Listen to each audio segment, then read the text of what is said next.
में थी। गांव का एक लड़का कुंदन, जिसे गांव में सभी बहुत समझदार मानते थे, उसने आज सरपंच से कहकर पंचायत बिठा ली। अरे भाई कुंदन, अरे गांव की तो बड़ी दुर्गति हो रही है बेटा। अरे बस उसी के लिए तो ये पंचायत बिठाई है सरपंच जी। बेटा, पर हमें तो तेरे पे ही भरोसा है। तू ही बता क्या समाधान है। पहले तो एक बार समस्या जान लेते हैं कि समस्या चल क्या रही है। हाँ भाई, बताओ जरा सारे कि क्या क्या दिक्कत आ रही है। नमस्कार सरपंच जी। नमस्ते कुंदन भाई। नमस्ते भाई, बताओ क्या तकलीफ है। भाई तकलीफ एक नहीं कई है। बारिश इतनी हो रही है कि एक तो गांव में हर जगह पानी भर रहा है। दिक्कत तो खेतों में भी आ रही है, पर उनको तो चलो कलड़ा वगैरह लगाकर संभाल ले, पर इस गांव में भरे हुए पानी का क्या करें भैया। बात तो ठीक कह रहा है ये सुधीर बेटा। इस चक्कर में मेरे बालक और मेरा दिमाग खराब कर दिए हैं। और सबसे पहली दिक्कत तो इन मच्छरों की है जो इस पानी में भिनभिना रहे हैं। कई लोगों को बीमारी हो रही है सरपंच जी। और उससे भी बड़ी दिक्कत सड़कों के गड्ढे। वो देखो एक बार, ये कल अपनी मोटरसाइकिल से आ रहा था, गड्ढे में बाइक गई और इसका मुंह जाके लगा नीचे। पहले तो इसकी बीवी ने भी पहचानने से मना कर दिया इसे। 2 घंटे बाद मानी कि उसी का है। और मेन रोड का ये हाल है कुंदन भाई, वो एक ही रोड है शहर जाने का, नहीं तो 14-15 किलोमीटर घूम के जाना पड़ता है। किसी को अस्पताल जाना हो या बाजार जाना हो तो बताओ कैसे जाए। सारा काम रुका पड़ा है सरपंच जी। सरपंच जी, आप इस समस्या का कुछ नहीं कर सकते। अरे बेटा, मैं कर तो दूं, पर ये मेन रोड है, इसको ठीक कराने के लिए विधायक के पास अर्जी डालनी पड़ेगी, जो कि मैं 3 बार डाल चुका हूँ। लेकिन वो उल्लू का पट्टा पता नहीं कहाँ सो रहा है। महीना हो गया, अभी तक कोई जवाब नहीं आया।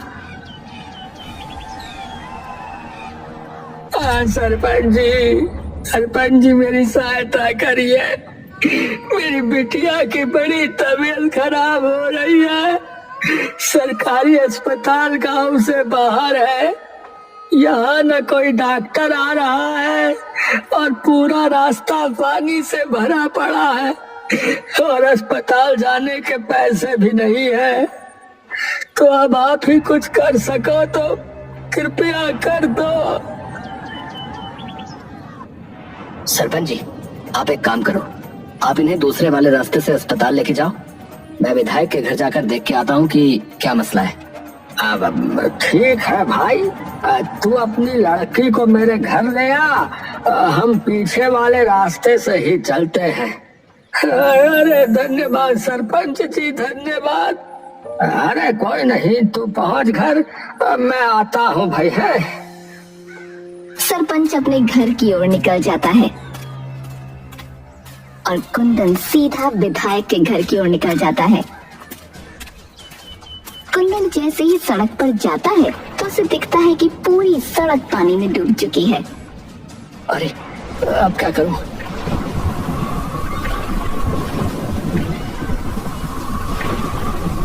सत्यानाश, ये भी अभी ही हो रहा था। कुंदन अपना पजामा अपने घुटनों के ऊपर करता है और सड़क पर उतर जाता है। जैसे ही वो थोड़ा आगे बढ़ता है, उसका पाँव गड्ढे में चला जाता है और पानी उसकी छाती तक आ जाता है। अरे हे राम, सीधा साबरमती न निकल जाऊं। कुंदन धीरे धीरे करके आगे बढ़ने लगता है और किसी तरह विधायक की कोठी तक पहुंच ही जाता है। वो गेट पर दस्तक देने ही वाला था कि तभी वहाँ का चौकीदार दौड़ा दौड़ा आता है। अरे साहब जी, ना कहाँ जा रहे हो साहब जी? नहीं, वहाँ नहीं जाना है। अरे साहब जी, आप जाइए यहाँ से, यहाँ कोई नहीं है। अरे क्यों झूठ बोल रहे हो भाई? तुम हो तो सही। अरे साहब जी, क्या बात करते हो आप? अरे भाई, मुझे बस ये बता दो कि विधायक जी कहाँ हैं? अरे वो गाँव गए हैं। गाँव गए? कौन सा गाँव? यही गाँव है उनका? अरे आप जाओ साहब। कुंदन गुस्से में चौकीदार की ओर देखने लगता है, पर तभी अंदर से विधायक की आवाज आती है। अरे बहादुर, अरे मेरी गैस की गोली कहाँ रख दी? कुंदन एकदम से दरवाजे की तरफ देखता है। जल्दी आ गए शहर से विधायक जी? जमीन के नीचे से आए क्या?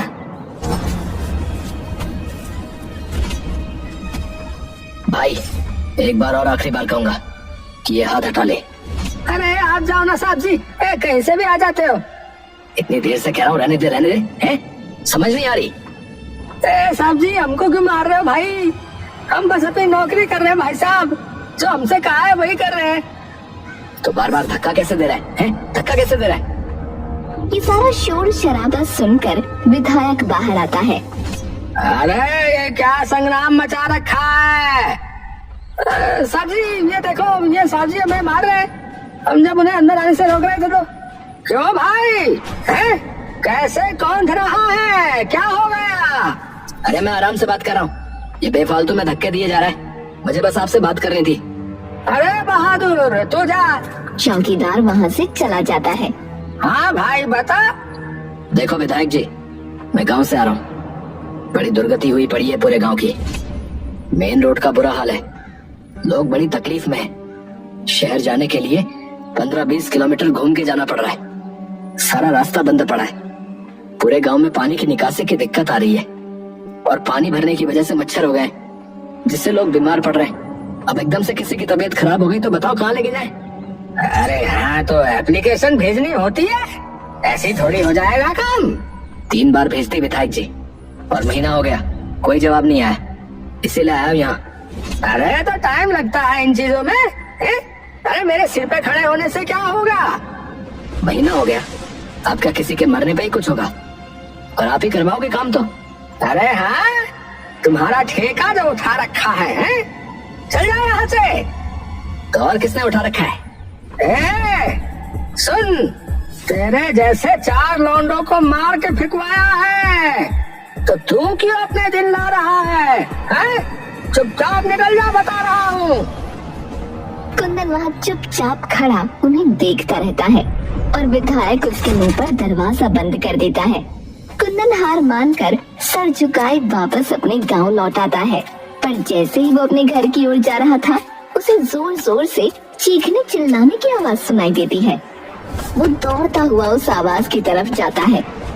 जैसे ही वो आवाज के करीब पहुंचता है तो देखता है कि एक घर के बाहर बहुत भीड़ लगी हुई है। पूरा जमावड़ा एकत्र हो रखा है। हे राम, ये क्या हो गया? कुंदन जैसे तैसे भीड़ को काट कर आगे निकलता है तो देखता है कि घर के आंगन में एक बच्ची का शव जमीन पर है, जिस पर सफेद कपड़ा ढका है और उसका बाप गिरधर सर पर हाथ रखे बैठा है और माँ छाती पीट पीट कर रो रही थी। ये सब देखकर कुंदन कुछ देर के लिए स्तब्ध वहीं खड़ा रहता है। वो थोड़ी देर बाद चारों ओर नजर घुमाता है तो देखता है कि एक कोने में सरपंच अपनी आंखें बंद किए खड़ा है। कुंदन सरपंच के पास जाता है।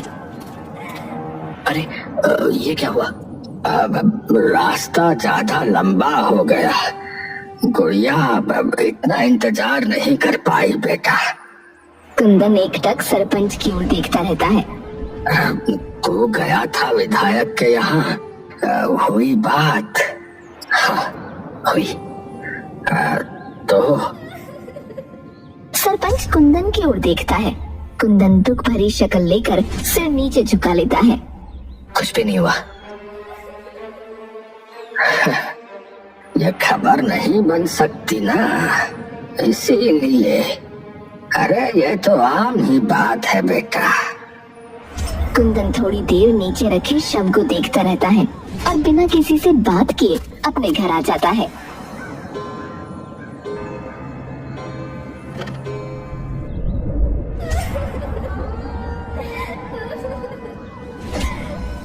तभी कमरे में कुंदन का बड़ा भाई आ जाता है। कुंदन क्या हो गया? क्यों ऐसे लेटा पड़ा रे? कुंदन उठकर बैठ जाता है। कुछ नहीं भैया, आप आओ बैठो। क्या बात है बता? कुछ नहीं। आपको उस बच्ची का पता चला? अरे वो गिरधर की लड़की? हाँ हाँ यार, बहुत ही बुरा हुआ उस बेचारे के साथ। हाँ वो तो है। तो फिर अब तो क्या सोच रहा है? यही कि एक कोने में पड़े गांव की किसी को क्या ही पड़ी होगी। लोग खुश हैं, परेशान हैं, जी रहे हैं, मर रहे हैं, उससे किसी को क्या ही फर्क पड़ेगा। कोई एक्टर नेता साइकिल चला ले या पैदल भी चल ले तो उसकी भी खबर बन जाती है। पर हमारी जिंदगी की कीमत नील बटे सन्नाटा ही रहती है। तो अब तो क्या करेगा रे? अभी नहीं पता, पर करूंगा कुछ ऐसा कि खबर बन जाए। अगला दिन चढ़ते ही कुंदन सरपंच के पास पहुंचता है। सरपंच घर के बाहर अपने पौधों को पानी डाल रहा होता है। सरपंच जी। अरे कुंदन, अरे आओ आओ बेटा, तुम्हारे ही बारे में सोच रहा था। जी। अब क्या करना है बेटा, मेरे तो समझ से बाहर जा रही है सारी बात। आप एक काम करो सरपंच जी, आप एक और बार आज पंचायत बिठाओ, वहीं बात करते हैं। ठीक है बेटा। सरपंच दोपहर चढ़ते ही गांव में पंचायत बिठा देता है, लेकिन कुंदन अभी तक नहीं आया होता।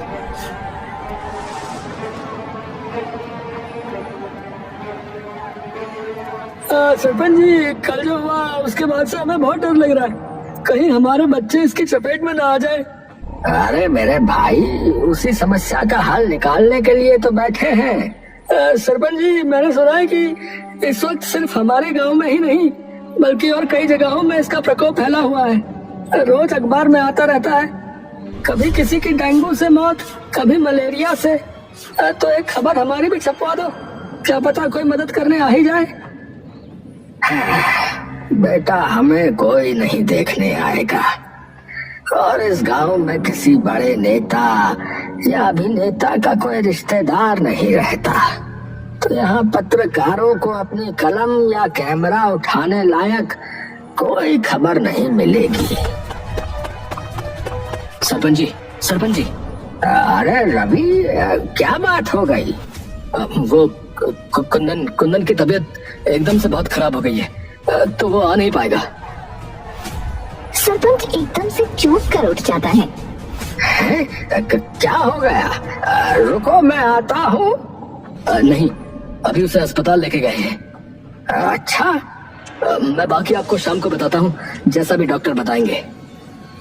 ठीक है, ठीक है। दिन ढलते ही सरपंच कुंदन के घर पहुंचता है।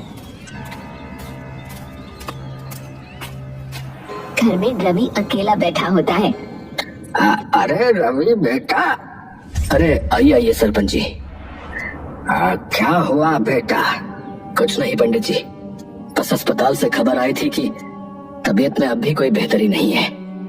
डॉक्टर कह रहे हैं कि हालत थोड़ी ज्यादा गंभीर है। हे राम जी, इतने भले छोरे पे ऐसी आपदा क्यों डाल दी आपने? कोई नहीं सरपंच जी, आप घर जाइए, कुछ होता है तो मैं बताता हूँ आपको। ठीक है बेटा, किसी चीज की जरूरत हो तो बताने में हिचकियो मत। ठीक है बेटा। जी सरपंच जी, धन्यवाद। कोई नहीं।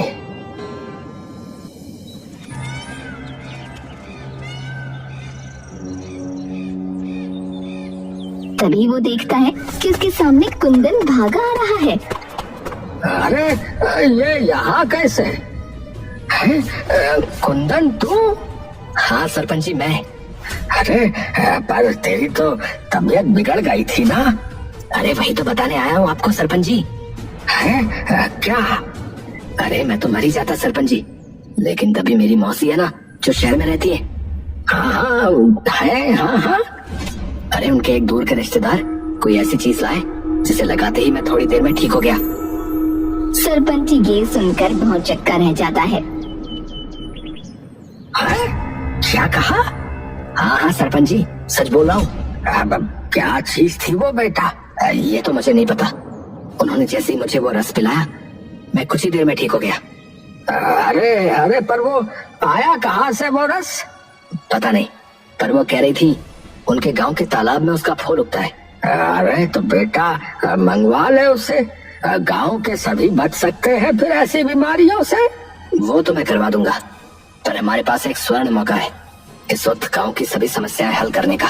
है? मतलब कि अगर ये बात फैल गई कि इस गांव में ऐसी दवाई है जिससे लोग ठीक हो जाते हैं, तो सारे लोग भागे भागे यहाँ आएंगे, क्योंकि इस वक्त सिर्फ हमारा गांव ही नहीं और भी कई जगह ये महामारी फैली है। हाँ, बात तो ठीक कही बेटा, पर ये सब होगा कैसे? देखिए, आप गांव के लोगों को बता दो और फिर देखो कैसे फैलती है बात। आप 10 कानों तक पहुंचाओ, 10,000 तक अपने आप पहुंच जाएगी। समझ गया। सरपंच उसी दिन जाकर गांव के कई लोगों को ये बात बता देता है। पूरे गांव में ये बात बिजली की तरह फैल जाती है। सभी लोग इसी की बात करने लगते हैं। तूने सुना, उस कुंदन को एक चमत्कारी अमृत ठीक कर गया, वरना वो तो बिल्कुल मरने ही वाला था। अरे मर गया था, जिंदा हुआ वापस भैया। सुबह होते ही कई लोग सरपंच के घर भागे आते हैं। अरे सरपंच जी, अरे क्या हो गया? अरे सरपंच जी, अरे बाहर आके देखो, गांव में भीड़ जुट गई है। है क्या हो गया? अरे थलपंत दी, लंबी लंबी गालियां आई हैं और लड़कियां भी। है? क्या बोल रहा है? सरपंच बाहर जाता है तो देखता है कि सामने कई टीवी चैनल्स की गाड़ियां आई हुई हैं। सभी पत्रकार सरपंच की तरफ भागते हैं और उनसे सवाल करने लगते हैं।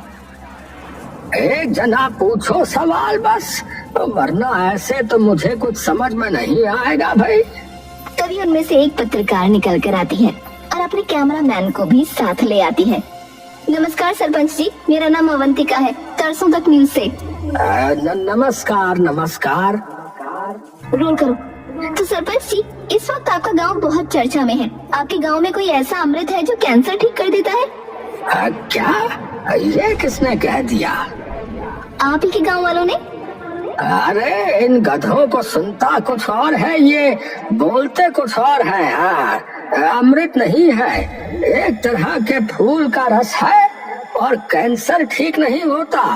ये आम डेंगू मलेरिया वगैरह ठीक होता है। हमारे गांव में एक लड़का है कुंदन, वो बिल्कुल मरने ही वाला था, लेकिन जैसे ही उसने वो रस पिया वो एकदम ठीक हो गया। तो इस वक्त वो लड़का कहाँ है? अरे भाई, सरपंच तो सारी बात छोड़, पहले मुझे वो दवा दे, मेरे भतीजे की तबीयत खराब है। क्यों दे? ठेका उठा रखा है हमने। सभी कुंदन की ओर देखते हैं। ये रहा जी वो लड़का। पत्रकार भागकर कुंदन के पास चली जाती है। अरे क्यों नहीं देगा? है? ऐसे कैसे नहीं देगा? क्या करोगे वरना? मार के फेंकवाओगे? यही ना जो उस दिन बोले थे विधायक जी। सभी कैमरे एकदम से विधायक की तरफ घूम जाते हैं। जी पहले तो क्या आप अपना नाम बता सकते हैं? कुंदन कुमार चतुर्वेदी। तो क्या सच ये है कि आपकी जान किसी जादुई रस ने बचाई? कुंदन एक गहरी सांस भरता है और मुस्कुराने लगता है। क्या हुआ? ये बात एकदम झूठ है। सरपंच एकदम से चौंक कर कुंदन की ओर देखता है। मतलब कि मेरी तबीयत कभी खराब ही नहीं हुई। तो फिर ये सब क्यों? मैडम एक बात बताओ, आप यहाँ आराम से आ गई? नहीं, आराम से तो नहीं, रास्ते में बहुत पानी भरा था, जिसकी वजह से आधे लोग आ ही नहीं पाए क्योंकि उनकी गाड़ी खराब हो गई और हमने से कई तो धक्के मारकर गाड़ी को यहाँ तक लाए हैं। यही हमारे साथ रोज हो रहा है, जिसकी वजह से ना हम कहीं आ पा रहे और ना कहीं जा पा रहे, और उसी वजह से एक बच्चे की मौत हो गई है। पर आपने ये सब क्यों किया? क्यों किया?